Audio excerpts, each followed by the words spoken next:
بسم الله الرحمن الرحيم إن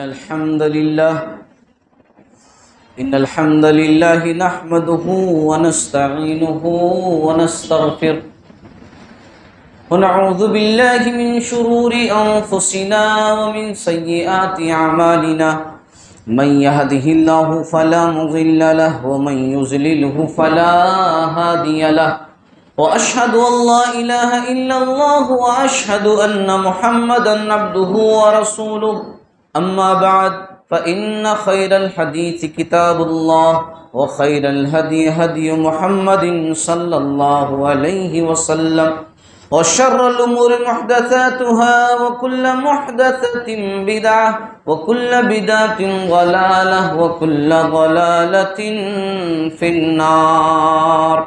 أعوذ بالله من الشيطان الرجيم. بسم الله الرحمن الرحيم. قد أفلح المؤمنون الذين هم في صلاتهم خاشعون والذين هم عن اللغو معرضون والذين هم للزكاة فاعلون والذين هم لفروجهم حافظون إلا على أزواجهم أو ما ملكت أيمانهم فإنهم غير ملومين فمن ابتغى وراء ذلك فأولئك هم العادون والذين هم لأماناتهم وعهدهم راعون والذين هم على صلاتهم يحافظون أولئك هم الوارثون الذين يرثون الفردوس هم فيها خالدون. رب اشرح لي صدري ويسر لي أمري واحلل عقدة من لساني يفقهوا قولي. رب زدني علما رب زدني علما رب زدني علما. محترم حاضرین، بزرگوں، نوجوان ساتھیوں، پیارے بچوں اور پردہ نشین ماں اور بہنوں، سب سے پہلے اللہ کی تعریف ہو جو ہمارا خالق، مالک، مربی، پالنہار ہے، جس نے ہم کو پیدا کیا، نعمتیں بخشی، صحت دی، اسلام جیسی دولت سے مالا مال کیا، دنیا میں زندگی کس طرح گزارنی ہے، دنیا میں کس طرح رہنا ہے، دنیا میں آنے کا مقصد کیا ہے، اس مقصد کو بتانے کے لیے اپنے بہت سارے اچھے نیک سچے بندوں کو نبی اور رسول بنا کر بھیجا. تمام نبیوں پر خصوصاً آخری نبی جناب محمد الرسول اللہ صلی اللہ علیہ وسلم پر بیش بہا بے پناہ درود و سلام کا تحفہ ہو کہ جنہوں نے بنو نو انسانیت کو ضلالت و گمراہی کے عمیق گڈھوں سے نکال کر صراط مستقیم پر لا کر گامزن کیا صلی اللہ علیہ وسلم. حمد و صلات کے بعد آج 22 ستمبر بروز اتوار بعد نماز مغرب بمقام مسجد عبدالحمید سلفیہ گاڑے گاؤں روڈ ناندیڑ میں یہ اجتماع منعقد ہوا ہے. میں یہاں کے جو ذمہ داران حضرات ہیں، جو نوجوانان ہیں، اور جو بھی اس مجلس کے رچانے میں بسانے میں تگ و دو کرتے ہیں اور یہ ماہواری اجتماع کرتے ہیں، اللہ سے دعا کرتا ہوں کہ اللہ تعالیٰ تمام لوگوں کی جائز خواہشات کو پوری فرمائے، ان کے اس مقصد میں اللہ تعالیٰ انہیں کامیابی عنایت فرمائے، اور جس مقصد کو لے کر وہ اٹھے ہیں، سماج کی اصلاح، لوگوں کے قلوب کی اصلاح، لوگوں کا تزکیہ، اللہ تعالیٰ اس مقصد میں انہیں کامیابی عطا فرمائے، آمین. محترم حضرات، آج جس موضوع پر مجھے بات کرنی ہے وہ موضوع ہے جنت کے وارث کون؟ جنت کے وارث کون؟ اس موضوع کو سمجھانے کے لیے تھوڑا سا میں آپ لوگوں کو جنت کے بارے میں بتا دوں کہ جنت میں سب سے پہلے کون گیا تھا، جنت میں سب سے پہلے کس انسان کو داخل کیا گیا تھا۔ اب اگر میں یہ سوال کروں کہ جنت میں سب سے پہلے کس انسان کو داخل کیا گیا تھا تو آپ لوگ فوراً جواب دیں گے دادا آدم علیہ السلام۔ تو اس واقعے کو تھوڑا سا ذہن میں لا لیں تاکہ اس موضوع کو اور اچھے سے سمجھ جائیں۔ واقعہ یہ ہے کہ اللہ تبارک و تعالی نے جب انسان کو نہیں بنایا تھا، انسان تھا ہی نہیں، اس سے کہیں پہلے اللہ تعالی نے جناتوں کو بنایا تھا، اور اس دنیا کے اندر جنات رہتے تھے۔ انسانوں سے پہلے اس دنیا میں جنات رہتے تھے کئی ہزار سال پہلے، جبکہ انسان ابھی بنایا ہی نہیں گیا تھا، جنات کو اللہ تعالیٰ نے بنا دیا تھا، اور جنات اس دنیا میں رہتے بستے تھے۔ پھر جنات جب بہت زیادہ شرکس ہو گئے، بہت زیادہ شریر ہو گئے، بہت زیادہ بدماشیاں کرنے لگے، تو اللہ تبارک و تعالیٰ نے فرشتوں کو بھیجا ان کی سرکوبی کے لیے کہ جاؤ انہیں سبق سکھاؤ۔ فرشتے آئے اور جناتوں کو مار مار کر کے جنگلوں میں، بیابانوں میں، پہاڑوں میں، سمندروں میں ڈھکیل دیا، اور جو ایک دم انتہائی سرکش تھے، انتہائی شریر تھے، انتہائی بدماش تھے، ان کا ایک بڑا گروپ پکڑ کر لے کر آسمان پر گئے تاکہ وہاں کاؤنسلنگ کیا جا سکے۔ کاؤنسلنگ کا مطلب سمجھتے ہیں نا؟ کبھی کبھی دیکھیے حیدرآباد تلنگانہ میں جب بچے راتوں میں چبوتروں پر زیادہ بیٹھنے لگتے ہیں اور ہنسی مذاق ٹھٹھا زیادہ ہوتا ہے تو پولیس جو ہے کیا کرتی ہے، وہ اچانک ان کو اٹھا لیتی ہے اور جا کر کے کاؤنسلنگ کے واسطے بند کر دیتی ہے۔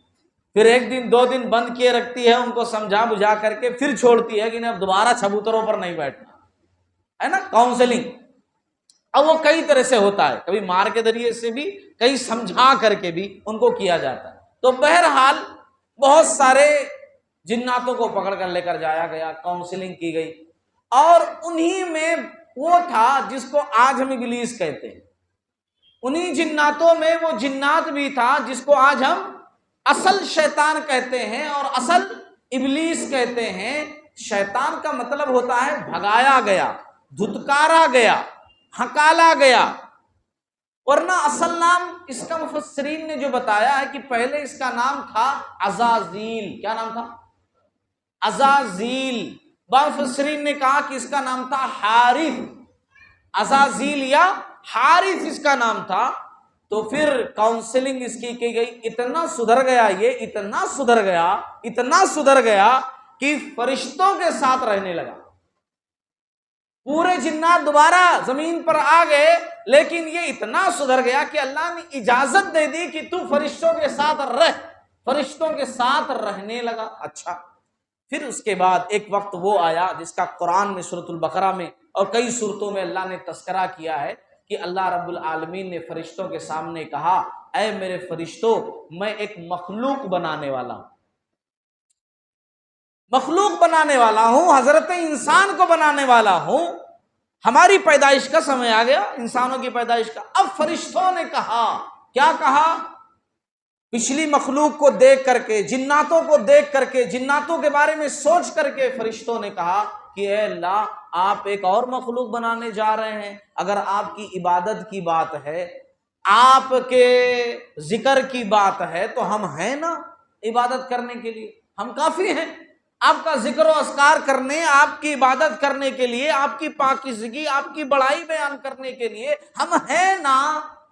تو اللہ تعالیٰ نے کہا، جو میں جانتا ہوں تم نہیں جانتے، جو میں جانتا ہوں تم نہیں جانتے۔ اور اس کے بعد اللہ رب العالمین نے حضرت انسان کو بنایا۔ ہاں، سمجھیے اس چیز کو، ہمیں اللہ نے اتنی عزت دی اپنی مخلوقات میں حضرت انسان کو کہ جب پہلے انسان آدم علیہ السلام کو اللہ نے بنانا چاہا تو کیا کیا؟ اللہ نے حکم دیا مختلف مٹی لائی جائے، مختلف مٹی مطلب کیچڑ والی مٹی، جو گدی ہوئی مٹی ہوتی، پانی والی، سوکھی مٹی، عام مٹی، کئی مٹیوں کو ملا کر کے اللہ نے اپنے ہاتھوں سے آدم علیہ السلام کا مجسمہ بنایا۔ حالانکہ اللہ تعالیٰ اگر چاہے تو صرف اللہ تعالیٰ یہ کہہ دے کن ہو جا، فیکون، وہ چیز ہو جاتی ہے۔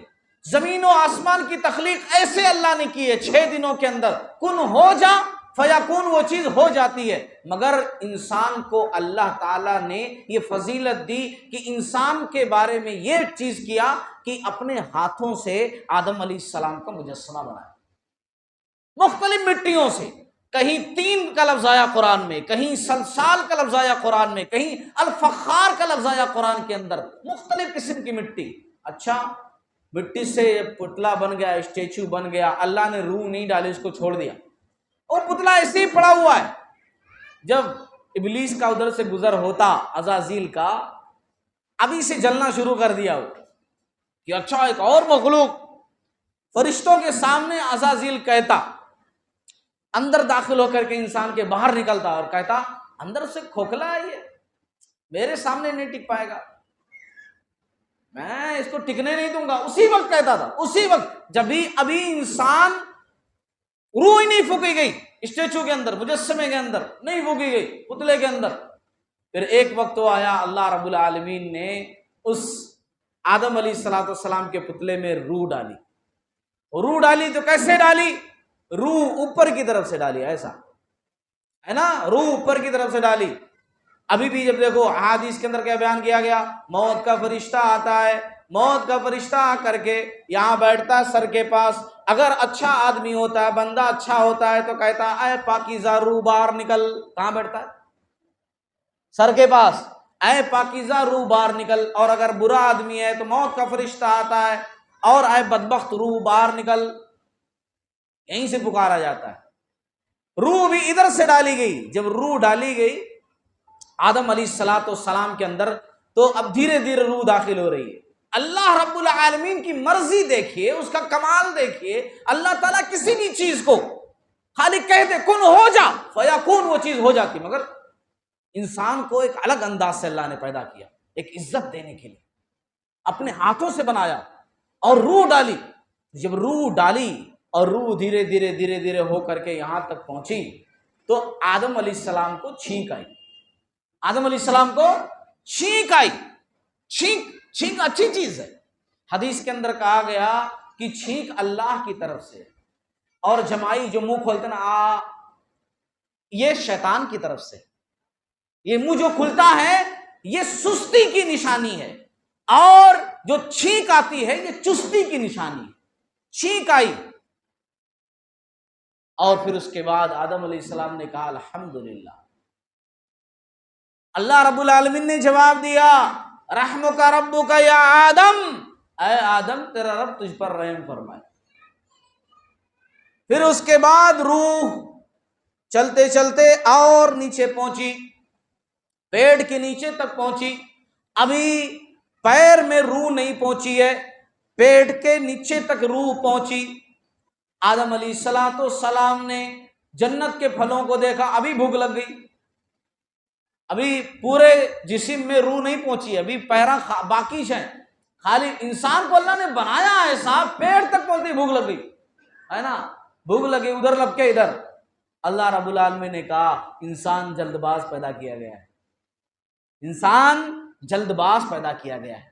بہرحال روح پوری مکمل ہو گئی، آدم علیہ السلام کو پورا بنا دیا گیا، اور فضیلت دینے کے لیے اللہ تبارک و تعالیٰ نے آدم علیہ السلام کو وہ علم دیا جو فرشتوں کو نہیں دیا تھا، جو فرشتوں کو نہیں دیا تھا وہ علم آدم علیہ السلام کو دیا۔ اور پھر اس کے بعد امتحان لینے کے لیے آدم علیہ السلام کو کھڑا کیا، اور آدم علیہ السلام سے کہا کہ اے آدم فلاں فلاں چیزوں کے نام بتاؤ۔ پہلے فرشتوں سے کہا، فرشتے نہیں بتا پائے، آدم علیہ السلام سے کہا تم ساری چیزوں کے نام بتاؤ، سب چیزوں کے نام آدم علیہ السلام بتا دیے، جو سوال کیے گئے جواب دیے، یہ جبرائیل ہیں، یہ میکائیل ہیں، یہ اسرافیل ہیں، یہ درخت ہے، یہ پہاڑ ہے، یہ فلاں ہے، وہ فلاں ہے، یہ دنیا کی تمام چیزیں ہیں جو دکھ رہی ہیں۔ آدم علیہ السلام نے ہر چیز بتا دیا۔ وَعَلَّمَ آدَمَ الْأَسْمَاءَ كُلَّهَا، قرآن میں اللہ نے کہا کہ ہم نے آدم علیہ السلام کو تمام چیزوں کے نام سکھا دیے۔ فرشتوں کو تمام چیزیں نہیں دیے، جتنا دیا اتنا دیا، مگر انسان کو زیادہ دیا، یہ فضیلت بخش۔ اور پھر اس کے بعد فرشتوں سے سجدہ کروانے لگوایا۔ میں یہ تمام باتیں اس لیے بتا رہا ہوں کہ ہم کو اللہ نے فضیلت کیا دے رکھی ہے۔ حضرت انسان کو فضیلت دی اللہ رب العالمین نے۔ فرشتوں سے کہا آدم کو سجدہ کرو، سب نے سجدہ کیا سوائے ابلیس کے۔ ابلیس نے سجدہ نہیں کیا، سب نے سجدہ کیا، حالانکہ فرشتوں کے گروپ میں وہ بھی شامل تھا، سجدہ اسے بھی کرنا چاہیے تھا، اللہ کا حکم اس کے اوپر بھی لاگو ہو رہا تھا، مگر اس نے سجدہ نہیں کیا۔ اب یہاں رک کر کے ذرا ایک بات سن لو، کنفیوژن ہو جائے گی ورنہ دماغ کے اندر کہ اللہ کے علاوہ کسی اور کو سجدہ نہیں کر سکتے تو پھر آدم علیہ السلام کو سجدہ کیوں کیے؟ پچھلی شریعتوں کے اندر آدم علیہ السلام کی شریعت ہو یا اسی طریقے سے یوسف علیہ السلام کی شریعت ہو، پچھلی شریعتوں میں اللہ کے علاوہ کسی اور کو ریسپیکٹ کا سجدہ کرنا جائز تھا، تعظیم کا سجدہ کرنا جائز تھا۔ شریعت محمدیہ کے اندر آخری نبی کی شریعت میں تعظیم کا سجدہ بھی اللہ کے علاوہ کسی اور کو نہیں کر سکتے۔ پیارے نبی صلی اللہ علیہ وسلم نے ارشاد فرمایا اگر اللہ کے علاوہ کسی اور کو سجدہ کرنا جائز ہوتا تو میں بیوی کو حکم دیتا کہ اپنے شوہر کا سجدہ کرے، لیکن شریعت محمدیہ کے اندر تعظیم کا سجدہ بھی اللہ کے علاوہ کسی اور کو کرنا جائز اور درست نہیں ہے۔ وہاں اللہ رب العالمین نے خود حکم دیا اے فرشتو، اے تمام تم آدم کا سجدہ کرو۔ تمام لوگوں نے سجدہ کیا سوائے ابلیس کے۔ ابلیس نے انکار کیا، تکبر کیا۔ اللہ نے پوچھا اے ابلیس تجھے کس چیز نے روکا میرا حکم ماننے سے؟ تو اس نے کہا کہ میں آدم سے بہتر ہوں، آدم مٹی سے پیدا کیے گئے ہیں، میں آگ سے بنایا گیا ہوں، آگ زیادہ بہتر ہے مٹی کے بالمقابل، اس لیے میں آدم کو سجدہ نہیں کر سکتا۔ اللہ رب العالمین نے ابلیس کو رادیں درگاہ کر دیا۔ اللہ تعالیٰ نے ابلیس کو اپنے پاس سے ہکال دیا، نکال دیا۔ یہاں پر بھی ایک نقطہ شاید آپ کے دماغ میں نہ آ رہا ہو لیکن میرے دماغ میں ہے، ایک نقطہ سمجھ لو۔ ابلیس کو چاہیے تھا کہ اللہ کا حکم مانتا، کیونکہ جب اللہ کا حکم آ جائے تو اپنا دماغ استعمال کرنے کی ضرورت نہیں ہے۔ بھئی اللہ کا حکم ہے نا، اللہ کہہ رہا ہے سجدہ کرو، تو اس میں سوچنے کی ضرورت ہے کہ کرنا چاہیے کہ نہیں کرنا چاہیے۔ اللہ کا حکم ہے کرنا چاہیے۔ اللہ کا حکم مطلب نص صریح۔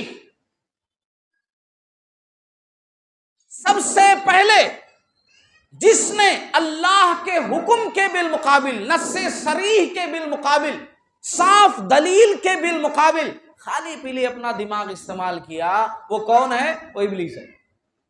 اس کو استعمال کرنے کی ضرورت نہیں یہاں پر نہیں۔ آج بھی کتنے سارے لوگ ہیں، ان کے سامنے بیان کرو کہ اللہ قرآن میں کہتا ہے، پیارے نبی صلی اللہ علیہ وسلم احادیث کے اندر بیان کرتے ہیں، قرآن کی بات حدیث کی بات ان کے سامنے آنے کے باوجود بھی وہی شیطان والی حرکت سوچتے ہیں نہیں کرنا ہے کہ نہیں کرنا ہے۔ ہمارے مولوی صاحب تو بولے تھے کہ نہیں کرنا ہے، ہمارے مسلک میں لکھا ہوا کہ نہیں کرنا ہے، جبکہ بات آ رہی ہے اللہ کی، بات آ رہی ہے حدیث کی۔ جب اللہ کی بات اور نبی کی بات آ جائے تو پھر آپ کا اپنا دماغ استعمال کرنا چاہیے، کرنا کہ نہیں کرنا۔ اللہ اور اس کے رسول کے حکم کے بالمقابل خالی پیلی اپنا دماغ استعمال کرنا، خالی پیلی اپنے آپ کو الجھن میں ڈالنا، جبکہ اللہ کی بات، رسول صلی اللہ علیہ وسلم کی بات موجود ہے، یہ کس کا عمل ہے؟ یہ شیطان کا عمل ہے۔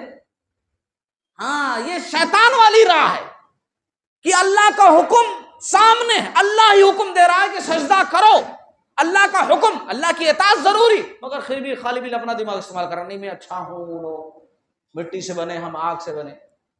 اللہ رب العالمین نے ہکال دیا۔ اب قصہ مختصر سورۃ الحجر وغیرہ آپ پڑھیے، اللہ تعالیٰ نے پورا واقعہ وہاں بیان کیا۔ کہا ابلیس نے کہ میں آدم کی اولاد کو بھٹکاؤں گا، میں آگے سے آؤں گا، پیچھے سے آؤں گا، دائیں سے آؤں گا، بائیں سے آؤں گا، میں آدم کی وجہ سے یہاں سے نکالا گیا ہوں، اس لیے میں آدم کو چھوڑوں گا نہیں۔ اس کے بعد اس نے دعا مانگی، اے اللہ تعالیٰ، اے اللہ تعالیٰ، میں قیامت کے دن تک تیری مہلت چاہتا ہوں، طاقت چاہتا ہوں۔ اللہ رب العالمین نے کہا جا، تو ان لوگوں میں سے ہے جسے مہلت دی گئی، میں مہلت دے رہا ہوں۔ اللہ نے ابلیس کی دعا قبول کر لی۔ آج ہم لوگ کتنے نا امید ہیں اپنے رب سے، کتنے سارے لوگ ہیں جو کہتے ہیں ہم بندے گندے انہی ہاتھوں سے گناہ کر رہے ہیں، اللہ سے دعائیں مانگیں گے تو اللہ دعائیں کیسے قبول کرے گا، اللہ دعائیں نہیں قبول کرے گا، اتنے نا امید رہتے ہیں۔ جبکہ جان لو میرے عزیزو، ابلیس نے رب سے دعا کی، رب نے اس کی دعا قبول کی۔ ابلیس سے زیادہ بڑے گنہگار ہیں کیا ہم لوگ؟ ابلیس سے زیادہ گنہگار ہیں؟ نہیں ہے، مگر پھر بھی ہم کیوں دعائیں مانگنے میں نا امید ہوتے ہیں؟ وہ رب کہ جس نے ابلیس کی دعا قبول کی، اتنا گنہگار شخص، اللہ تعالیٰ کے سامنے بحث کرنے والا ابلیس، اس کی بات بھی اللہ تعالیٰ نے مان لی، اس کی دعا قبول کر لی، جا میں نے تجھے قیامت کے دن تک مہلت دی، میرے اچھے بندے تیرے فرم میں نہیں آئیں گے، اور جو تیرے فرم میں آئے گا میں اس کو جہنم میں ڈال دوں گا۔ اللہ رب العالمین نے کہا ابلیس کی دعا قبول کر لی۔ یہاں ہم انسان جو ہے دعا قبول ہوتی کہ نہیں ہوتی؟ اتنے دن سے مانگ رہا ہوں نہیں قبول ہو رہی، شکوک و شبہات میں لگے رہتے ہیں۔ بہرحال آدم علیہ السلام کو جنت کے اندر داخل کر دیا گیا، جنت کے اندر آدم علیہ السلام رہنے لگے، مگر انسان اکیلا ہو تو دل نہیں لگتا۔ اب حضرت انسان آدم علیہ السلام ایک ہی انسان ہیں، باقی کیا ہے فرشتے موجود ہیں، تو ظاہر سی بات ہے انسان تنہا محسوس کرے گا، کیونکہ فرشتے کھاتے پیتے نہیں، انسان کھاتا پیتا ہے، انسان سوتا بھی ہے۔ ہاں اب یہ الگ بات ہے، وہ الگ چیز ہے۔ اللہ رب العالمین نے ان کی تنہائی دیکھی تو اماں حوا علیہ السلام کو پیدا کیا، انہی سے اماں حوا علیہ السلام کو بنایا، ان کی پسلی سے نکالا، سوئے ہوئے تھے، اللہ رب العالمین نے نکال دیا، بنا دیا۔ اماں حوا علیہ السلام کو یہ اٹھے، دیکھا خاتون خوبصورت سی میرے بازو میں ہے، کہا کہ جو ہے تم کون ہو؟ کہا میں آپ کے لیے نکالی گئی، اللہ نے مجھے جو پیدا کیا ہے وہ آپ کے لیے پیدا کیا۔ فرشتوں کا ادھر سے گزر ہوا، فرشتے آئے اور کہا اے آدم، اللہ نے تم کو بہت علم دیا ہے، اب بتاؤ کہ ان کا نام کیا ہے؟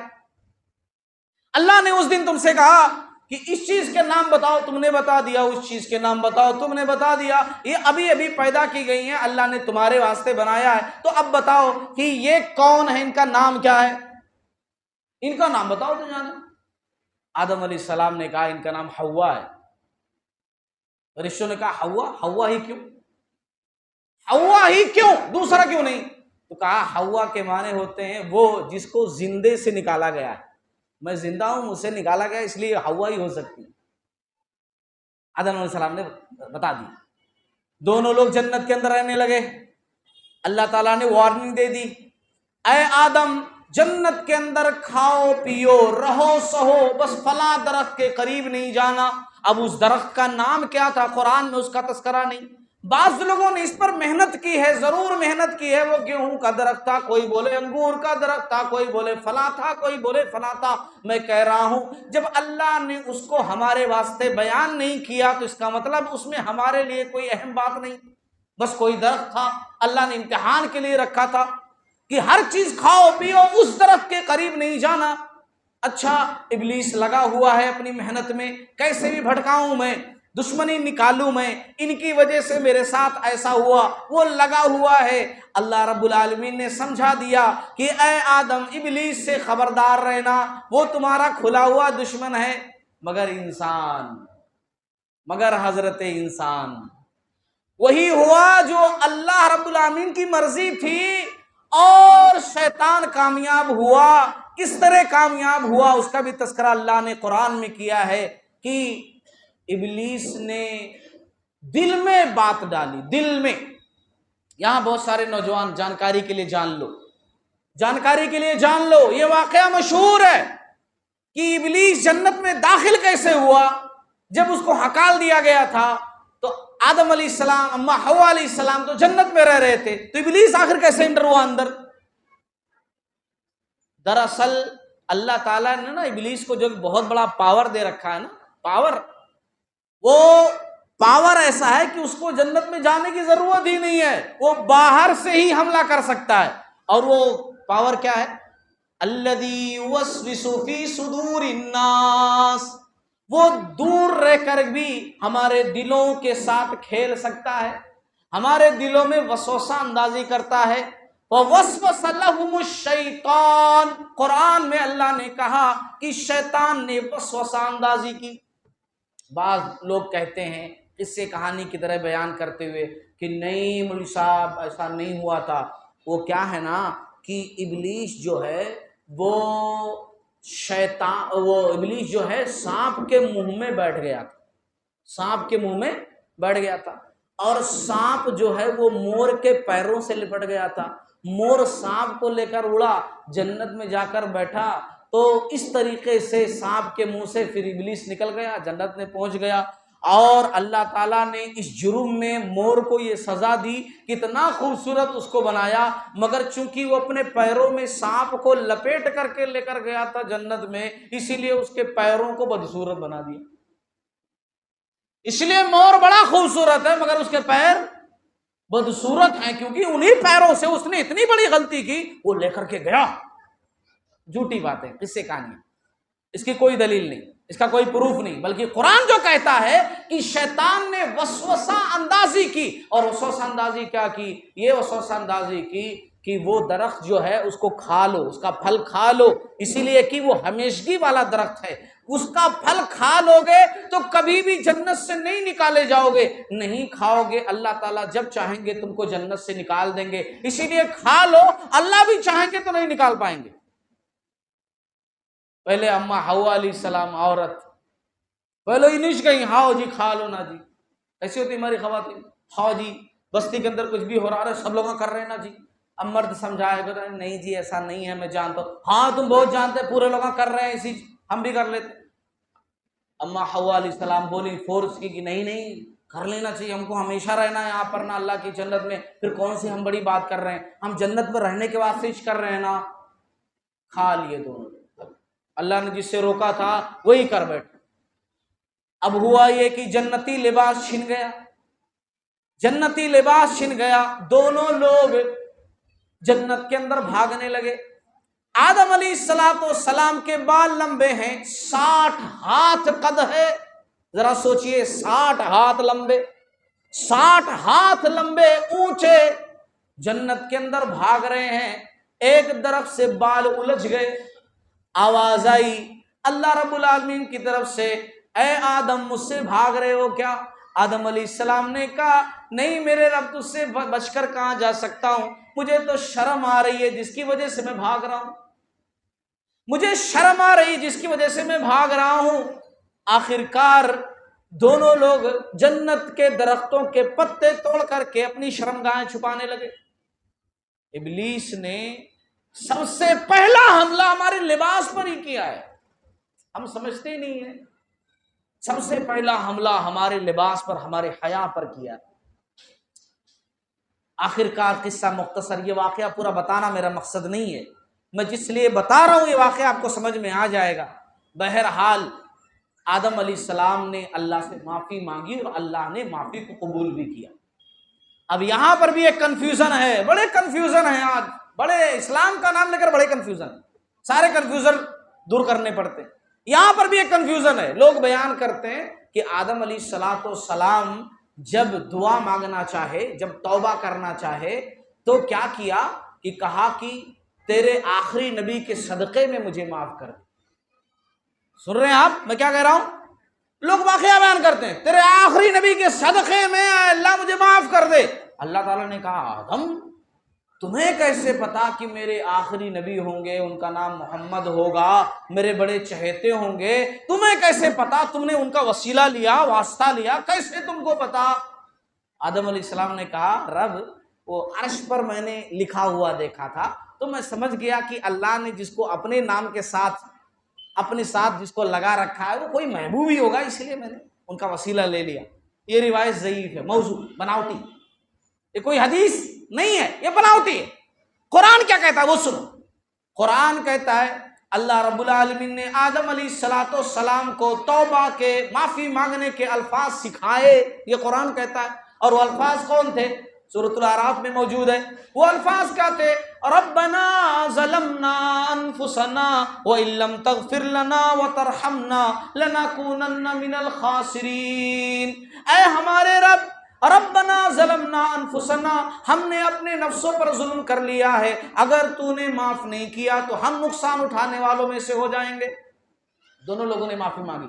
اب قرآن کی بات مانے یا قصے کہانیاں مانے؟ قرآن تو کہتا ہے کہ اس طریقے سے دعا مانگی، اللہ نے سکھائی اور ایسی دعا مانگی، اللہ نے قبول کی، لیکن اللہ تعالیٰ نے کہہ دیا کہ اب زمین پر جانا ہے، اب یہاں نہیں رہ سکتے، اب زمین پر جانا ہے۔ اور اب زمین پر جانے کے بعد میری باتیں تم تک، تمہاری اولاد تک پہنچیں گی، تمام انسانوں تک پہنچیں گی۔ میں اپنے نبیوں کو، رسولوں کو بھیجوں گا، کتابیں نازل کروں گا، حق پہنچاؤں گا، اور پھر جو ان حق کو مان کر کے اس کے حساب سے زندگی گزار کر کے میرے کہے مطابق زندگی بتا کر کے اب جو آئے گا تو پھر اس کو جنت میں داخل کروں گا۔ آدم علیہ السلام کو اللہ تبارک و تعالی نے جو متحدہ ہندوستان تھا، میں کہوں گا مفسرین کے نزدیک ابھی شری لنکا کا جو حصہ ہے غالباً وہاں اللہ تعالیٰ نے بھیجا تھا۔ وہاں تھوڑے بہت آثار بھی ملتے ہیں، قدموں کے نشان ملتا ہے، بڑا قدم کا نشان ملتا ہے، کسی بڑے آدمی کا نشان ملتا ہے، غیرہ جو ہے وہ کچھ اور مطلب کے لیے نکالتے ہیں، لیکن دیکھا جائے تو وہ کسی 60 ہاتھ لمبے والے آدمی کے ہی پیر ہو سکتے ہیں۔ آدمی شری لنکا کے اندر نشان موجود ہے، اور انشاءاللہ ہم لوگوں کو بھی، سن لو خوشخبری، ہم لوگوں کو بھی انشاءاللہ جب جنت کے اندر داخل کیا جائے گا تو 60 ہاتھ کتنا لمبا بنا کر کے داخل کیا جائے گا۔ ہاں، جنت میں داخل ہونے سے پہلے اللہ تعالیٰ ہمارے اندر بہت سارا بدلاؤ کریں گے۔ اگر کوئی چھوٹے قد کا نا، اس کو بھی 60 ہاتھ کتنا لمبا کر دیں گے، پھر جنت کے اندر داخل کیا جائے گا، پھر جنت کے داخل کیا جائے گا انشاءاللہ۔ اما حوا علیہ السلام کو اللہ نے جدہ میں بھیجا، جدہ میں وہ اتری ہے نا، اسی لیے آپ دیکھو اس کا نام کیا ہے؟ جدہ۔ عربی میں جدتن کے معنی دادی ہوتا ہے، دادی ہے نا، دادی، آدمی جدہ جدہ بولتے ہیں، وہاں ان کو جو ہے بھیجا۔ اچھا، شیطان کو بھی ساتھ میں بھیجا، ظاہر سی بات ہے دنیا امتحان کی جگہ ہے، امتحان والی چیز تو ہونا نا، اور امتحان سب سے بڑا تو شیطان ہی ہے، اس کے کارنامے۔ انسان سکون سے کیسے رہے گا؟ شیطان ہے نا لگا ہوا پیچھے، تو اللہ نے شیطان کو بھیجا کہ ہاں اس کے بچ کر کے اگر اچھا بن کر دکھاؤ تب مانو، تو شیطان کو بھیجا۔ اور شیطان کو کہاں بھیجا؟ عراق میں۔ شیطان کہاں اترا؟ عراق میں۔ آدم علیہ السلام، اما حوا علیہ السلام کی ملاقات عرفہ کے میدان میں ہوئی، دونوں الگ الگ مقام پر دنیا کے اندر آئے، ملاقات کہاں ہوئی؟ عرفہ کے میدان میں۔ میں اس واقعے کو یہی ختم کرتا ہوں، کیونکہ میرا یہ بتانے کا مقصد یہ تھا کہ دیکھو اب وہ جنت کو حاصل کرنا ہے جہاں سے انسان کو بھیجا گیا، اور میرا موضوع کیا ہے؟ جنت کے وارث کون؟ وارث کس کے ہوتے ہیں؟ باپ کے مرنے کے بعد بیٹا وارث ہوتا کہ نہیں ہوتا؟ تو ہمارے دادا آدم علیہ السلام کو جنت سے نکلوایا شیطان نے، اس جنت کا وارث ہم کو اگر پھر سے بننا ہے، اس جنت کے اندر کہ جس جنت میں اللہ تبارک و تعالیٰ نے حضرت انسان کو پہلے داخل کیا، پھر وہاں سے نکالا، اب دوبارہ اگر اس جنت میں جانا ہے تو ہمیں کرنا کیا ہے؟ جنت کے وارث کون لوگ بن سکتے ہیں؟ کیونکہ پوری دنیا دادا آدم علیہ السلام کی اولاد ہے، مگر ان اولادوں میں کون لوگ ہو سکتے ہیں کہ جو اس جنت کے وارث بنے؟ تو اس کے لیے میں نے سورۃ المومنون کی آیات آپ لوگوں کو سنائی۔ بس ان آیات میں اللہ تعالیٰ نے تقریباً 7 ایسی عادتیں، 7 ایسی باتوں کا تذکرہ کیا ہے کہ اگر ایمان، پکے ایمان کے ساتھ ساتھ ان عادتوں کو، ان خصلتوں کو، ان اچھائیوں کو، ان نیکیوں کو، ان اچھے کاموں کو اگر ہم اپنی زندگی میں لا لیں تو انشاءاللہ ہم جنت کے وارث ہو سکتے ہیں، ہم جنت کے وارث ہو سکتے ہیں۔ اللہ تعالیٰ نے فرمایا قد افلح المؤمنون، یقیناً مومن کامیاب ہو گئے۔ کون مومن کامیاب ہو گئے؟ نمبر 1، الذین هم فی صلاتهم خاشعون، جو اپنی نمازوں میں خشوع اختیار کرتے ہیں۔ پہلے نمبر پر تذکرہ نماز کا ہی آ گیا، دیکھو، جو اپنی نمازوں میں خشوع اختیار کرتے ہیں۔ خشوع کا مطلب کیا ہے؟ بڑی سمجھنے کی چیز ہے۔ خشوع کا مطلب کیا ہے؟ یہ خشوع کیا چیز ہے؟ نماز کے اندر وضو تو ہم جانتے ہیں، رکوع تو ہم جانتے ہیں، یہ خشوع کیا ہے آخر نماز کے اندر؟ کہ جو اپنی نمازوں میں خشوع کو اختیار کرتے ہیں۔ خشوع کو بیان اگر کرنا ہو کہ نماز میں خشوع اور خضوع کس کو کہتے ہیں تو بڑی لمبی بحث کی جا سکتی ہے، مگر میں آسان سے جملوں میں آپ کو سمجھانا چاہتا ہوں، آسان طریقے سے آپ کو بتانا چاہتا ہوں۔ دیکھو، خشوع کس کو کہتے ہیں؟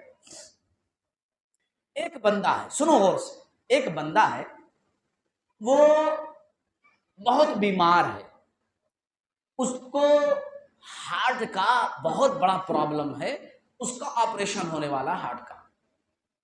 اب آپریشن تھیٹر سے باہر اس کے رشتہ دار موجود ہیں، اس کے بچے موجود ہیں، ملنے جلنے والے دوست احباب موجود ہیں۔ ڈاکٹروں نے سائن لے لیا ہے اور کہہ دیا ہے کہ دیکھو، سائن اس لیے لیا گیا ہے، کچھ بھی ہو سکتا ہے، ہمارے اختیار میں جو ہے ہم وہ کرنے جا رہے ہیں، 2-4 گھنٹے کا 6 گھنٹے کا آپریشن ہے، آپ جا رہے ہو اپنے پیروں پر اندر، ہو سکتا ہے کہ ایسے آ بھی سکو اور ہو سکتا ہے ایسے نہ بھی آ سکو، ہماری کوئی گارنٹی نہیں ہے، اس لیے ہم نے سائن آپ سے لے لیا ہے، سگنیچر ہم نے کروا لیا۔ اب وہ بندہ جو ہے کہ باہر دوبارہ ایسے آؤں گا کہ نہیں آؤں گا نہیں پتا، اس آپریشن کے بعد میں پھر سے صحیح سے بات کر پاؤں گا کہ نہیں کر پاؤں گا نہیں پتا۔ وہ ڈاکٹروں سے کہتا ہے کہ بس 2 رکعت پڑھنے کا ٹائم دے دیجئے مجھے، میں 2 رکعت ہلکی نماز پڑھ لوں، اللہ سے دعا مانگ لوں۔ مصلی لا کر گھر والوں نے دیا، وضو کیا، مصلی بچھایا، اب وہ نماز پڑھ رہا ہے۔ اب مجھے ذرا اپنے اچھے دل سے بتاؤ، وہ نماز کیسی نماز ہوگی اس کی؟ کیا وہ سوچے گا کہ کاروبار پر جانا ہے، جلدی سے نماز ختم کر لوں؟ جیسے عام دنوں میں مسجد کے اندر ہوتا ہے کہ سوچتے ہیں امام صاحب جلدی سے سلام پھیر رہے ہیں، وہاں کاروبار پر بچہ نہیں ہے، ہم کو پہنچنا ہے، گھر والوں نے کہا آتے آتے فلاں چیزیں لے آؤ، بچوں نے فلاں فرمائشیں کی ہیں، اس کو پوری کرنا ہے۔ کیا جب یہ نماز پڑھے گا ہسپتال میں یہ 2 رکعت صرف، کیا اس کے اندر یہ خیال آئے گا کہ نہیں فلاں صاحب کو اتنا مال دے رکھا ہے، اس کو بھی لینا ہے، اتنا دن ہو گیا، بولے تھے پچھلے ہفتے دے دوں گا ابھی تک نہیں دیے، ان کو جا کر کے ذرا ڈانٹنا ہے، ذرا اچھا کڑک آواز میں بولنا ہے کہ بھائی قرضہ لیے تھے ابھی تک دیے کیوں نہیں؟ اس کو خیال آئے گا؟ اس کو کچھ خیال نہیں آئے گا، وہ بس صرف آنسوؤں کے ساتھ یہی رب سے کہے گا کہ رب یہ زندگی دے دے، کچھ دن اور جی لوں، بس اس کی دعا یہی ہوگی۔ یہ ہے خشوع اور خضوع۔ نماز میں اسی کو کہتے ہیں خشوع اور خضوع۔ جس دل کے ساتھ وہ ہاسپٹل کے اس روم میں وہ 2 رکعتیں پڑھے گا نا، جس کیفیت سے، اس کیفیت کا نام ہے خشوع اور خضوع۔ ہماری نمازوں کے اندر خشوع اور خضوع نہیں ہے، ہماری نمازیں خشوع اور خضوع سے خالی ہیں۔ ہمارے نوجوانوں کو دیکھ لیجئے، وہ ایسے لباس پہن کر آتے ہیں کہ جس لباس کو پہن کر کے صحیح سے رکوع اور سجدہ نہیں کر پاتے، اتنے ٹائٹ پینٹ، اتنے ٹائٹ جینز، اتنے ٹائٹ کپڑے کہ بار بار نماز کے اندر جمپنگ کرتے ہیں، سب اوپر چڑھاتے ہیں۔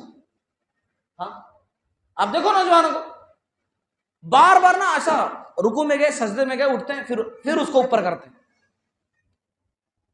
یہ خشوع اور خضوع کا عالم، یہ ہماری باتوں کا عالم ہے۔ ہمارے لباس ایسے ہیں، کتنے سارے لوگ ہیں، کہنا نہیں چاہیے، رکوع سجدے میں جاتے ہیں، پیچھے سے بے پردہ ہو جاتے ہیں، پیچھے والوں کی نماز خراب ہو رہی ہوتی ہے۔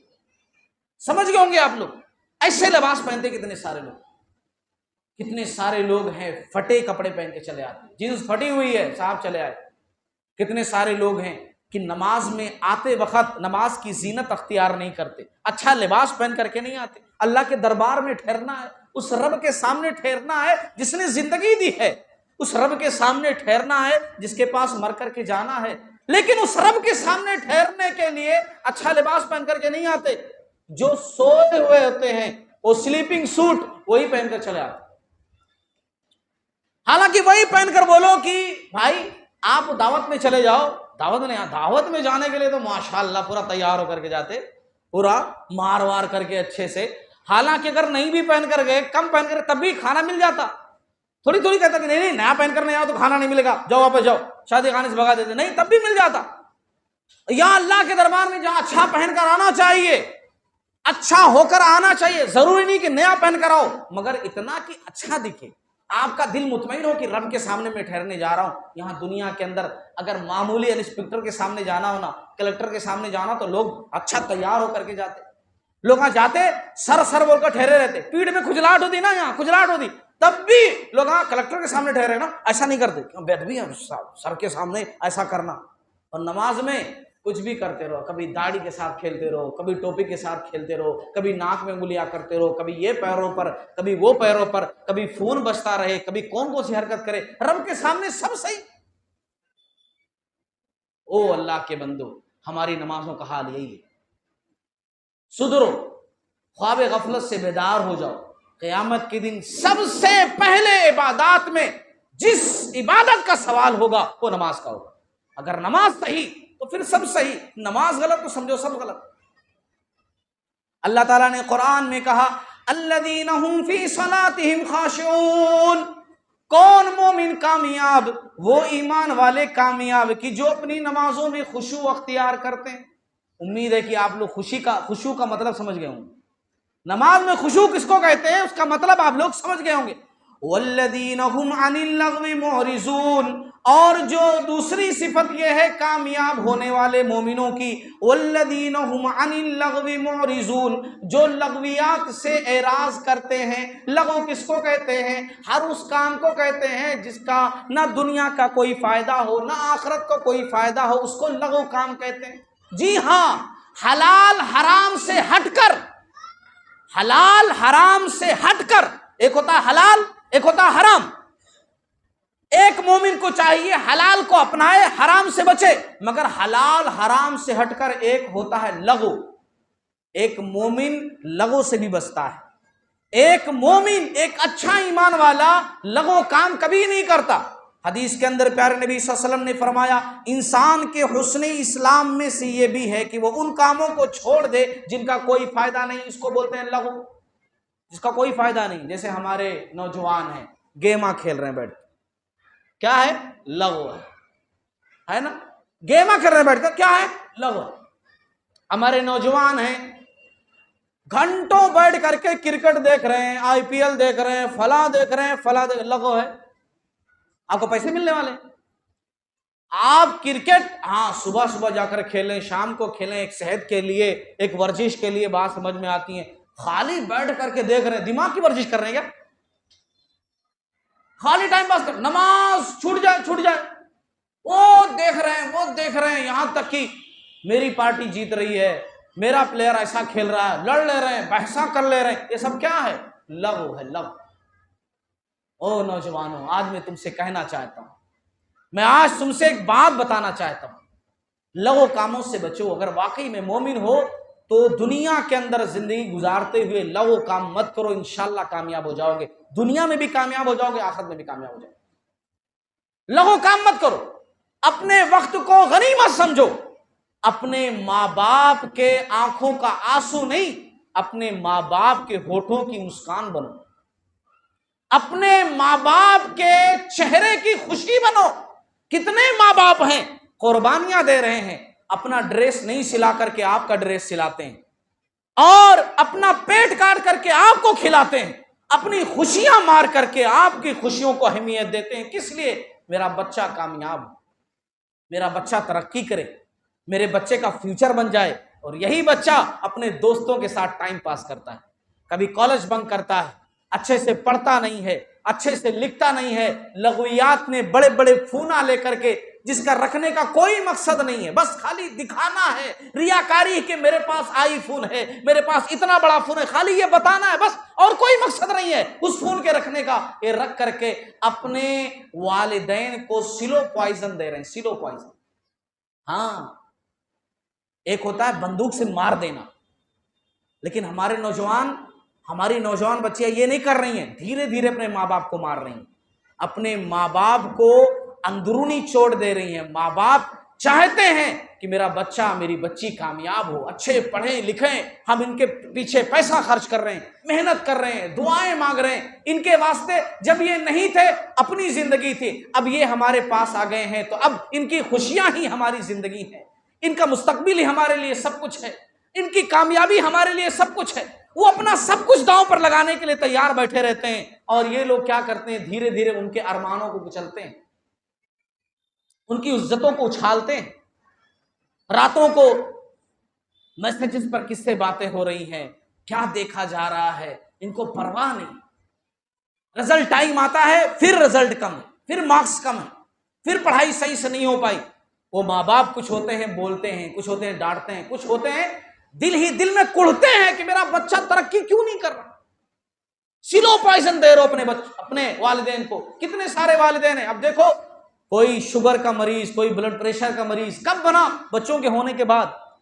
بچے دھیرے دھیرے ان کو مار رہے ہیں، دھیرے دھیرے اپنے ماں باپ کو۔ وہ ماں باپ کہ جو آپ کے لیے سب کچھ کرتے ہیں، آپ ان کی بات نہیں مان سکتے، لغویات سے نہیں بچ سکتے اپنے آپ کو، غلط کاموں سے نہیں بچا سکتے اپنے آپ کو۔ بچائیے اللہ کے واسطے اپنے آپ کو۔ اگر لغو کام سے اپنے آپ کو آپ نے بچا لیا تو ماں باپ بھی خوش ہو جائیں گے، اور عرش پر اللہ تعالیٰ بھی خوش ہو جائے گا انشاءاللہ۔ عرش پر اللہ بھی راضی ہو جائے گا، دنیا کی کامیابی بھی آپ کو ملے گی انشاءاللہ، اور آخرت کے اندر بھی آپ سرخرو ہو جائیں گے انشاءاللہ۔ تو کامیاب ہونے والے مومنوں کی دوسری نشانی کیا ہے؟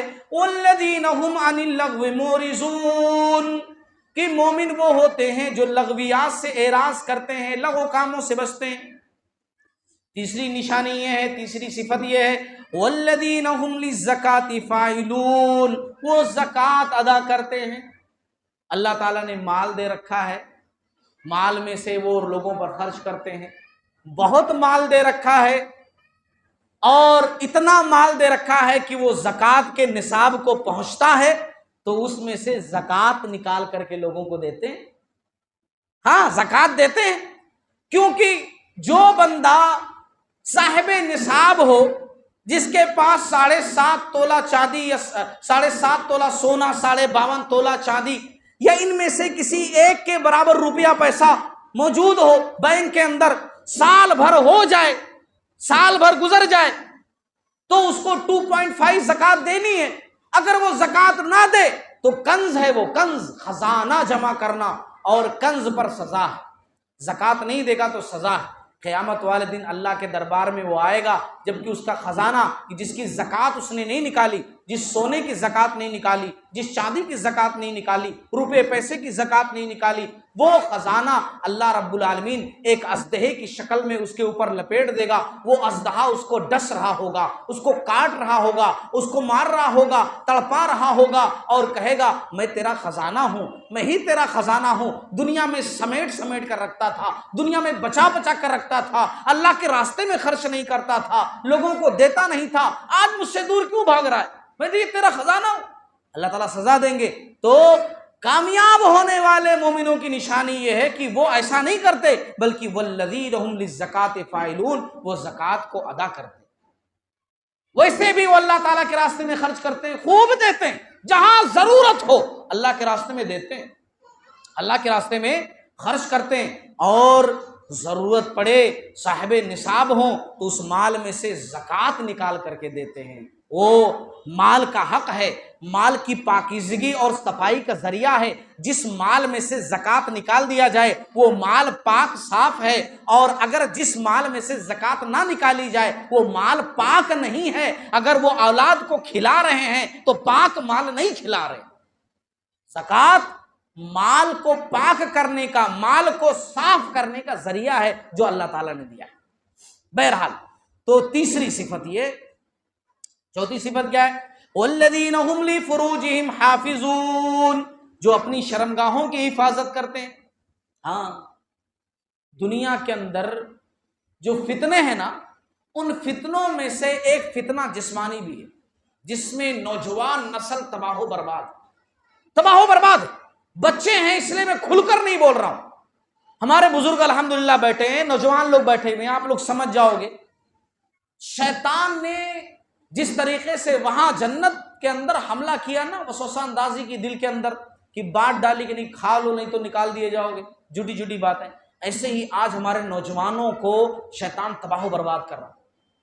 پہلے کیا کہتا ہے کہ دیکھو اس طرف، ذرا نگاہ ملاؤ، ہے نہیں، وہ انہوں ادھر سے جا رہے ہیں، آپ ادھر سے جا رہے ہو، ذرا ایک نظر دیکھنے میں کیا ہے، خالی دیکھ تو لو، بس ایک نظر ہم دیکھتے ہیں، وہ ایک نظر دیکھتے ہیں، ادھر سے ایک نظر، ادھر سے ایک نظر، وہ ایک نظر دیکھے، پھر اس کے بعد ہوتا ہے کہ بھائی کسی طریقے سے فون نمبر مل جائے، فون نمبر مل گیا، اب اس کے بعد فون نمبر کے بعد بات شروع ہوتی۔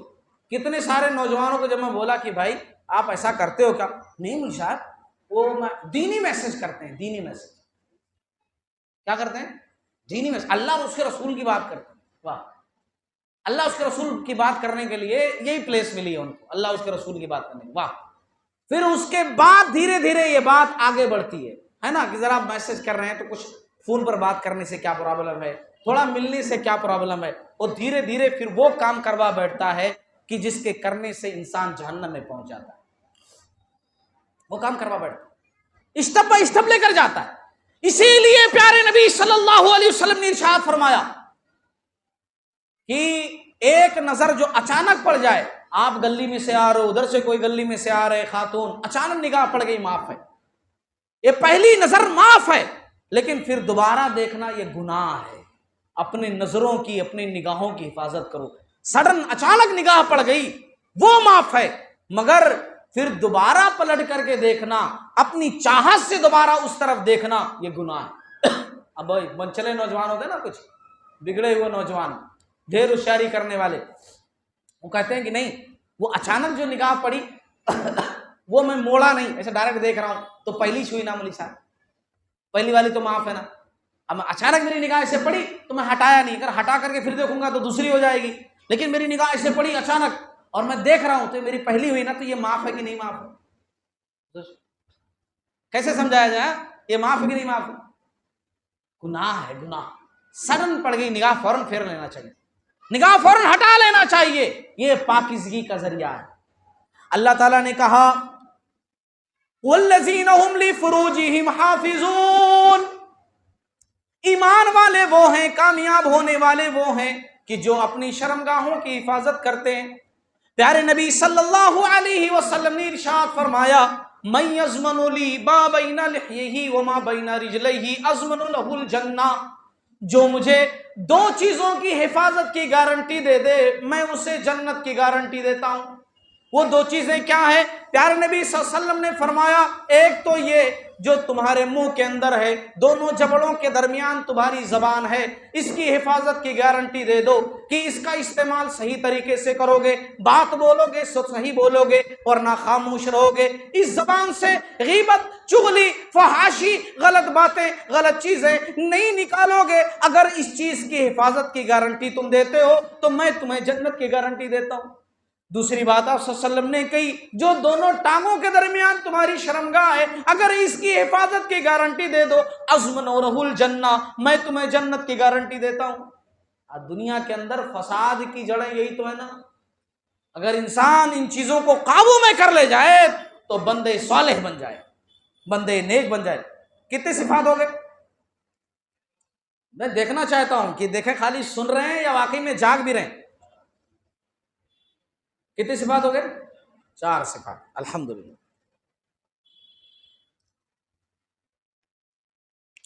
آگے اللہ رب العالمین نے فرمایا الا علی ازواجہم او ما ملکت ایمانہم فانہم غیر ملومین فمن ابتغى وراء ذلك فاولئک هم العادون۔ اپنی شرمگاہوں کی حفاظت کرنی ہے، لیکن جہاں اللہ نے اجازت دی ہے نکاح کے ذریعے سے اپنی خواہشات کو پوری کرنا، وہاں سے اپنی خواہشات پوری کر سکتے ہیں، ہاں وہاں سے اپنی خواہشات پوری کر سکتے ہیں۔ اسی لیے ایک نوجوان، یہاں گارجین ماشاءاللہ بیٹھے ہوئے ہیں، خواتین بھی سن رہی ہیں، جب بچہ یا بچی بالغ ہو جائے، شادی کی عمر کو پہنچ جائے، نکاح کی عمر کو پہنچ جائیں اور جسمانی طاقت، کھلانے پلانے کی طاقت ان کے پاس آ جائے کہ ہاں کما کر کے بیوی کا پیٹ پال سکتے ہیں، تو شادی کر دینی چاہیے۔ ہاں شادی کر دینی چاہیے۔ پیارے نبی صلی اللہ علیہ وسلم نے فرمایا کہ اگر اچھا رشتہ ملنے کے باوجود بھی کوئی شادی نہیں کرتا ہے، نہیں بعد میں، تو سماج کے اندر جو ہوگا نا وہ فحاشی گندی چیزیں عام ہوں گی۔ آج یہی مسئلہ ہے کہ ٹائم پر شادیاں نہیں ہو رہی۔ یا معاشر الشباب من استطاع منکم الباءۃ فلیتزوج، پیارے نبی صلی اللہ علیہ وسلم نے ارشاد فرمایا، اے نوجوانوں کی جماعت، جب شادی کی عمر پہنچ جائے، جب نان و نفقہ کی طاقت تمہارے پاس آ جائے تو تمہیں شادی کر لینی چاہیے۔ گارجین کو چاہیے کہ وہ شادیاں کر دے، کیونکہ شادیاں نگاہوں کو نیچے کر دینے والی چیز ہے، نگاہوں کو نیچے کر دیتی ہے، شرمگاہ کی حفاظت کرنے والی چیز ہے۔ سمجھیے اس چیز کو، بچے ہیں، میں بہت کھل کر نہیں بولتا ہوں، میں اتنا بولتا ہوں جتنا آپ سمجھ جائیں۔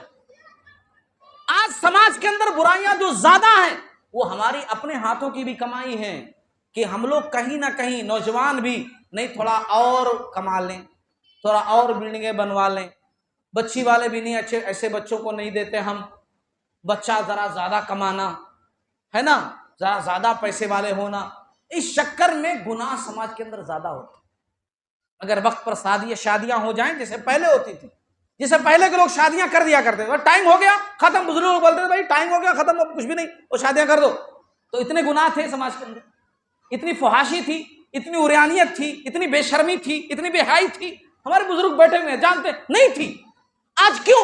جبکہ تعلیم زیادہ ہے آج لوگوں کے پاس، آج زیادہ لوگ ایجوکیٹڈ ہیں، آج زیادہ لوگ پڑھے لکھے ہیں، مگر پھر اتنی زیادہ برائیاں کیوں ہیں؟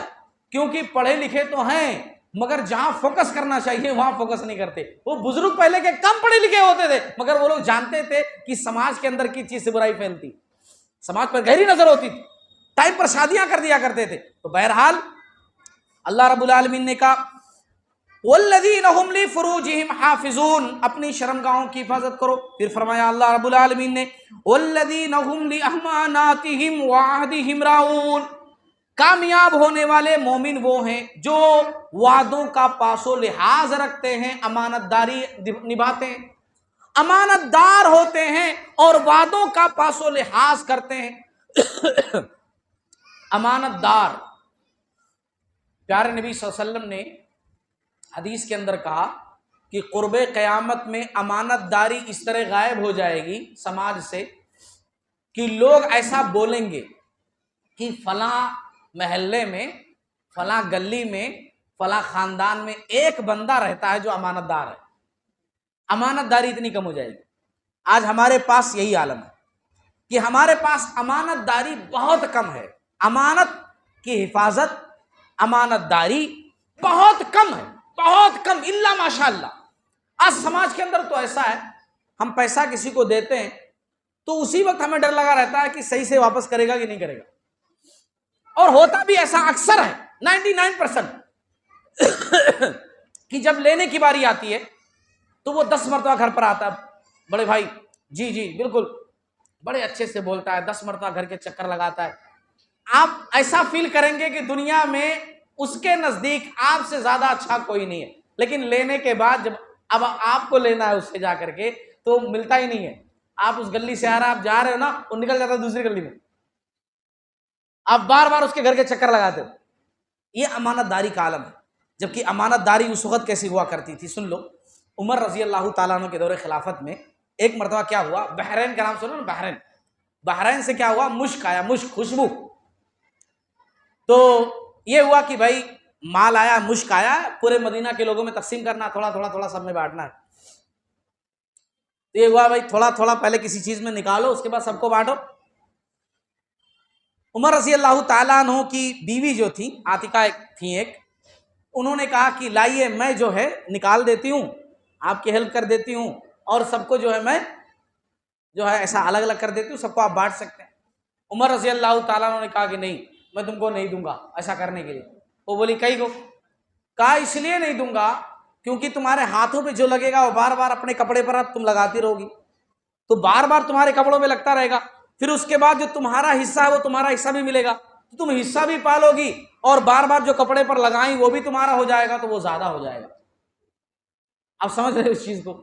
اللہ اکبر. ایسے واقعات سن کر کے لگتا ہے وہ لوگ کیسا سوچتے تھے وہ لوگ. ہمارے پاس لوگ بولیں گے ہاں پاگل ہو گئے جی، اتنا کون سوچتا ہے، دماغ خراب ہو گیا، لوگ ایسا کہیں گے، ہے نا، دماغ خراب ہو گیا، لوگ ایسا کہیں گے. یہ امانت داری تھی. امانت داری کو معمولی مت سمجھیے. امانت میں خیانت کرنا، آپ کسی چیز کے امین بنے، سماج نے، معاشرے نے، قوم نے، جماعت نے آپ کو کسی چیز کا امیر بنایا ہے، آپ کو محافظ بنایا ہے، آپ کو بنایا ہے کہ آپ اس کی حفاظت کریں، اور آپ اس میں خیانت کرتے ہیں تو بہت بڑے گنہگار ہیں، بہت بڑے گنہگار ہیں. اچھے مومن، اچھے مسلمان نہیں مانے جائیں گے. اللہ کی نظروں میں آپ جو ہے رحمت کے مستحق نہیں قرار پائیں گے اگر آپ بے ایمان ہیں. ایک واقعہ سناتا ہوں آپ کو، صحیح بخاری کی حدیث ہے. پیارے نبی صلی اللہ علیہ وسلم کا ایک غلام ہوتا تھا جو جنگوں کے درمیان آپ صلی اللہ علیہ وسلم کے ہتھیار وغیرہ، سامان وغیرہ اٹھاتا تھا، سامان ادھر سے ادھر لے کر جاتا تھا. ایک مرتبہ ہوا ایسا کہ جنگ میں گیا اور اس کو تیر لگ گیا، وہ مر گیا. صحابہ کرام نے کہا یہ تو جنتی ہو گیا، بھائی نبی کی خدمت کرتا تھا اور اوپر سے جنگ میں تیر لگا ہے تو کامیاب ہو گیا، یہ تو جنتی ہو گیا. پیارے نبی صلی اللہ علیہ وسلم نے کہا کہ نہیں، یہ جنتی نہیں ہے، جہنمی ہے. اب نبی کی زبان سے یہ بات نکلی ہے تو بھائی کچھ نہ کچھ تو ضرور ہے. ایک حدیث کے اندر باقاعدہ آیا بھی ہوا ہے، صحابہ نے ڈھونڈا اس کے سامان میں کہ آخر کون سی غلط چیزیں استعمال کرتا تھا، تو دیکھا اس کے سامان میں، اس کے تھیلے میں ایک چادر تھی جو اس نے پچھلی جنگ کے موقع پر چپکے سے رکھ لی تھی بغیر بتائے. جب کہا گیا تھا جنگ کے میدان سے کہ پورے سامان لا کر کے اکٹھا کرو، جگہ جمع کرو اور پھر اس کے بعد فیصلہ کیا جائے گا کہ اس کو کیا دینا ہے، تو اس نے کیا کیا، اس کو چادر پسند آ گئی اور اس نے بغیر بتائے اس چادر کو اپنے تھیلے میں رکھ لیا. پیارے نبی صلی اللہ علیہ وسلم نے فرمایا کہ وہ چادر اس کے اوپر انگار بن کر لپٹی ہوئی ہے. خدمت کرنے والا کس کا؟ نبی کا. تیر کس میں لگا؟ جنگ میں، مگر پھر بھی جنت میں نہیں جا رہا ہے، پھر بھی جہنم میں جا رہا ہے. کیونکہ امانت دار نہیں.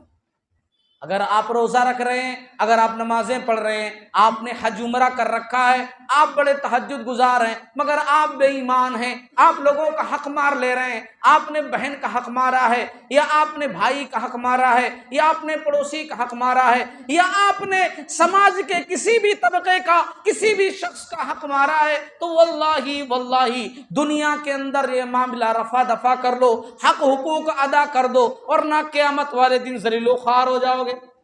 آپ کے روزے، آپ کی نمازیں، آپ کے زکوٰۃ، آپ کے صدقات، آپ کے حج، آپ کے عمرے، یہ تمام چیزیں کام میں نہیں آئیں گی. آپ کی وہ ایک بے ایمانی آپ کے تمام اعمال کو برباد کر دے گی. پیارے نبی صلی اللہ علیہ وسلم کی حدیث اسی بات کی تعلیم دے رہی ہے، اور یہاں رب کا قرآن چیخ چیخ کر کہہ رہا ہے کہ وہ مومن جو کامیاب ہونے والے ہیں وہ ایسے ہوتے ہیں کہ امانت دار ہوتے ہیں، بے ایمان نہیں ہوتے ہیں.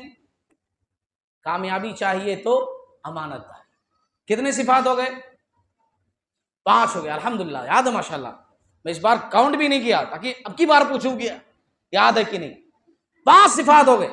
وعدہم راعون، اور وعدوں کا پاس و خیال کرنے والے ہیں. امانت داری اور وعدہ خلاف، ایک مومن وعدہ خلافی کرے ہو ہی نہیں سکتا.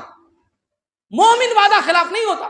ہمارے نوجوان سنو، ہمارے نوجوان تو جی بھائی آتا ہوں، اب بھی گھر سے نکل گیا جی راستے میں چھو، ایسے بولتے ہیں نا، ہاں راستے میں ہوں میں، بالکل بس پہنچنے والا ہوں، حالانکہ ابھی وہ بستر سے نہیں اٹھا رہا تھا. ہاں اب بھی پہنچتا ہوں بھائی، اب بھی بس خالی رکو 5 منٹ جی استاد، 5 منٹ رکو، اب بھی پہنچنے والا ہوں. اور وہ 5 منٹ اس کا نا 1 گھنٹہ ہو جاتا. ہاں 5 منٹ بول کر 1 گھنٹہ کرتا. یہ کیا ہے؟ وعدہ خلافی نہیں ہے.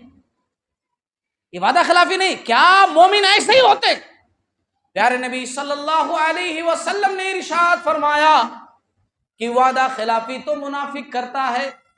منافق وہ جس کے دل میں ایمان نہیں رہتا، وہ ایمان والا جیسا دکھتا ہے، وہ ایمان والا جیسا بنتا ہے، لیکن وہ ایمان والا نہیں ہوتا ہے، منافق ہوتا ہے. منافق کی نشانی ہے کہ وعدہ خلافی کرتا ہے.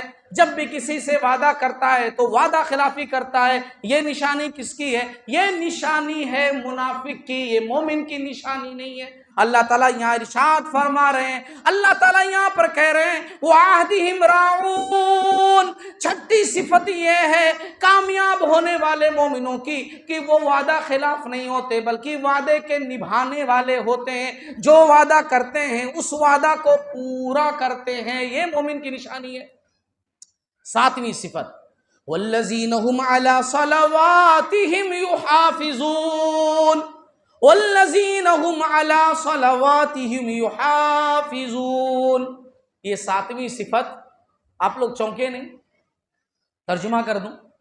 اللہ نے ساتویں صفت یہ بیان کی کہ کامیاب ہونے والے مومن وہ ہیں جو اپنی نمازوں کی حفاظت کرتے ہیں. اپنی نمازوں کی حفاظت کرتے ہیں. نماز کا تذکرہ پہلے بھی آیا نا. فرسٹ صفت میں کیا آیا؟ جو اپنی نمازوں میں خشوع اختیار کرتے ہیں. اور لاسٹ میں بھی اللہ نے کہا جو اپنی نمازوں کی حفاظت کرتے ہیں. مطلب نماز کا تذکرہ 2 مرتبہ آیا. نماز کا تذکرہ 2 مرتبہ. اس سے پتہ چلتا ہے کہ اللہ کی نظروں میں نماز کی ویلو کیا ہے. اس سے پتہ چلتا ہے کہ اللہ کی نگاہوں میں نماز کی اہمیت کیا ہے. خود پیارے نبی صلی اللہ علیہ وسلم کی نظروں میں نماز کی بڑی ویلو تھی، نماز کی بڑی اہمیت تھی. کیا ویلو تھی اس بات کو سمجھانے کے لیے میں آپ لوگوں کو 2 واقعہ سنا رہا ہوں. سنو غور سے، اس کے بعد بات ختم ہو جائے گی. پیارے نبی صلی اللہ علیہ وسلم مکی زندگی میں ہیں. مکی زندگی میں آپ صلی اللہ علیہ وسلم کو بہت ستایا گیا. مکہ والے بہت ستائے. اللہ اکبر. آج ہمارا اور آپ کا عالم یہ ہے کہ حق بات پیش کرنے کے لیے ذرا سا کوئی تیکھا لفظ بول دے، کوئی الٹا سیدھا بول دے، ہم فوراً روٹ جاتے ہیں کہ بھائی ہم نہیں اب بات کریں گے. ہم نے اس کو اچھا بتانا چاہا، ہم نے اس کو قرآن حدیث کی بات بتانی چاہیے. یہ الٹی مجھ سے بات کر رہا، میں اس سے بات ہی نہیں کروں گا.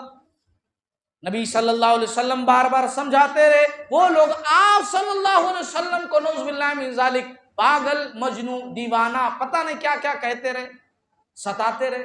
نبی صلی اللہ علیہ وسلم مکہ سے نکل کر طائف گئے کہ مکہ والے بات نہیں سن رہے. ذرا طائف والوں کے پاس جاؤں، اگر وہ لوگ سپورٹ کریں گے، اگر وہ لوگ میری بات مان جائیں گے تو ذرا میں مضبوط ہو جاؤں گا. اللہ رب العالمین کی رحمت میرے ساتھ ہے، لیکن ذرا یہ لوگ مان جائیں گے تو بات اور زیادہ بن جائے گی. مگر طائف والوں نے کیا کیا؟ طائف والوں نے آپ کی بات نہیں مانی. صرف ایسا ہی نہیں کیا کہ نہیں مانتے، بلکہ شریر بچوں کو پیچھے لگا دیا. اللہ اکبر. شریر بچوں نے نبی صلی اللہ علیہ وسلم کو پتھروں سے مارا. اتنا مارا کہ آپ صلی اللہ علیہ وسلم کے جسم سے خون نکل کر جوتے میں جم گیا. آپ صلی اللہ علیہ وسلم کے ساتھ زید بن حارثہ رضی اللہ تعالیٰ عنہ تھے. آپ کو اٹھا کر ایک باغ میں لے گئے. چہرے پر پانی چھڑکا، ہوش آیا، نبی بھی ہوش ہو گئے تھے. زید رضی اللہ تعالیٰ عنہ رو رہے اور رو رو کر کہہ رہے ہیں یا رسول اللہ صلی اللہ علیہ وسلم، یہ پتھروں میں رہنے والی قوم ہے طائف، یہ طائف والے پتھروں کے بیچ رہتے ہیں، ان کا دل پر بھی پتھر ہو گیا. آپ اللہ سے بد دعا کر دیں کہ اللہ تعالیٰ طائف والوں کو تباہ و برباد کر دے. مگر رسول اللہ صلی اللہ علیہ وسلم نے بد دعا نہیں کی. نبی صلی اللہ علیہ وسلم نے اپنے خون آلود ہاتھوں کو آسمان کی طرف اٹھایا اور کہا اللہم اہدی قومی فإنہم لا یعلمون. اے اللہ میری قوم کو ہدایت دے دے، ان کو پتہ نہیں میں کون، نہیں جانتے نا مجھے، نہیں جانتے مجھے. او لوگو، آج ربیع الاول کا مہینہ چل رہا ہے تو ذرا کہہ لینے دو کہ آج ہم نبی کے بارے میں لوگوں کو کیا بتاتے ہیں، غیروں کو کیا پیغام دیتے ہیں. ناچنا روڈ پر، ڈھول بجانا، چیخنا چلانا، جھنڈیاں لگانا، لوگوں کے لیے تکلیف کا باعث بننا، یہ بتاتے ہیں. نبی کے بارے میں یہ بتاؤ کہ ہمارے نبی کیسے تھے. ایسی صفات اختیار کرو اپنے اندر کہ لوگ دیکھیں تو کہیں کہ واقعی میں یہ سچی طور پر نبی کو ماننے والا ہے، محمد صلی اللہ علیہ وسلم کا امتی ہے، دیکھو یہ جا رہا ہے، ایسا اپنے آپ کو بناؤ۔ آپ صلی اللہ علیہ وسلم نے دعا کی ان کے لیے، اے اللہ میری قوم کو ہدایت دے دے، ان کو پتہ نہیں۔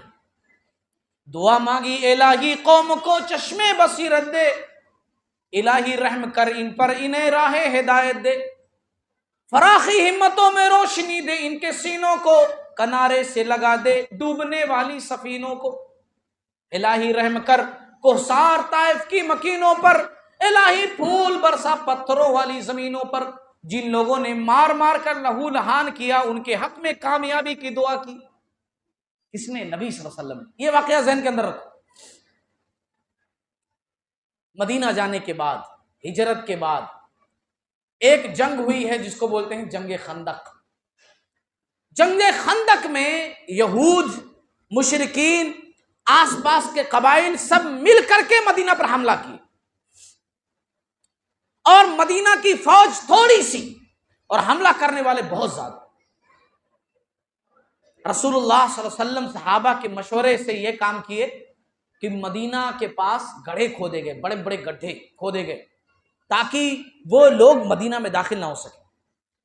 فیس ٹو فیس ان سے مقابلہ نہیں کر سکتے، بڑی فوج ہے، دماغ استعمال کرو جنگ کے اندر کہ وہ لوگ گڑھے کے اس طرف ہی رک جائیں، اس طرف آنے نہ پائیں۔